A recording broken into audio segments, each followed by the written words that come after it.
Good evening. শরীরটা প্রচণ্ড খারাপ, চলে এসেছি ডাক্তারের কাছে, মেয়েকে সঙ্গে নিয়ে এসেছি। জীবনে যুদ্ধ করতে করতে আমি হাঁপিয়ে যাচ্ছি বন্ধুরা, একদিনও ভালো থাকছে না, কী থেকে কী হচ্ছে কিছুই বুঝতে পারছি না। এক এক দিন এক এক রকম সমস্যা নিয়ে বেঁচে আছি, ধৈর্য ধরতে পারছি না। আর ভালো লাগছে না, একদিন যদি ভালো থাকি 4 দিন খারাপ থাকি, এই হচ্ছে আমার জীবন। ডাক্তারের জন্য অপেক্ষা করছি, আজকে মেডিসিনের ডাক্তার দেখাবো। খুব পেটের সমস্যায় ভুগছি অনেকটা দিন ধরে, ভালো লাগছে না, আর ভালো লাগছে না।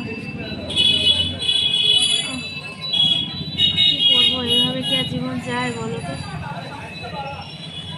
সুস্থ থাকলে ভালো লাগে, সুস্থ না থাকলে কিচ্ছু ভালো লাগে না। জানি না শুনতে পাচ্ছ কি না আমার কথা, প্রচণ্ড গাড়ির আওয়াজ, দেখো প্রচণ্ড ভিড়। আমি ডাক্তার দেখাতে